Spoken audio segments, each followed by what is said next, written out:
Sa tala ng City Health Office mula Enero hanggang Nobyembre ngayong taon, pumalo na sa 1,590 ang naitalang kaso ng malatrang kasong sakit sa lungsod. Dulot raw ito ng umiiral na influenza virus, RSV at iba pa.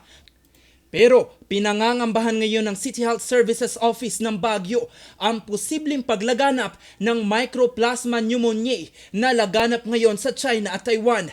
Madalas itong tamaan ng mga bata at nagdudulot ito ng respiratory infection. Kilala rin ito sa tawag na walking pneumonia dahil sa mild symptoms. Walking pneumonia, you have pneumonia and yet you feel fine, you don't have cough and colds, you just feel good. However, mamaya, it's very dangerous kasi baka mamaya bigla na lang matutumba kasi syempre it's severe pneumonia. Tulad ng COVID-19, maaaring mahawa ng walking pneumonia mula sa droplet ng laway ng mga taong may virus, mula sa pag-ubo, pagbahing at talsik ng laway. Sa ngayon, nakaantabay at nakahanda ang mga gamot sa City Health Services Office. It's bacterial pneumonia. So, yung walking pneumonia natin is bacterial. So, marami po tayong antibiotics. No? So, importante po yan. No? Kung after 2 to 3 days, the patient feels parang manghina, then medyo mahirapang huminga, ganyan. Better, no?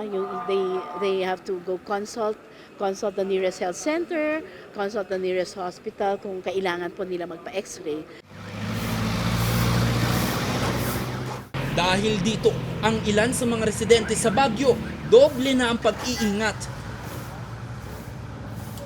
May protection naman kami, nagga-gloves, nagva-vitamins, kumakain ng prutas, rich in vitamin C. Parang yun ang nakakatulong sa amin para sa pang-araw-araw na pagbawalis namin dito sa kalsada.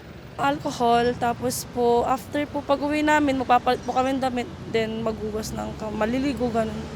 Para at least yung mga virus na galing sa labas, na wash out po. Payo ng ahensya, maaaring maiwasan ang mga ito gaya ng pagpapabakuna kontra influenza at COVID-19, pagsusuot ng face mask, paghuhugas ng kamay at magpakonsulta sa doktor kapag may naramdaman. Sa ngayon, wala pang naitatalang kaso ng walking pneumonia sa Baguio City, pero tiniyak nila ang patuloy na surveillance sa mga sakit sa lungsod. Jose Robert Invinto para sa Luzon Headlines.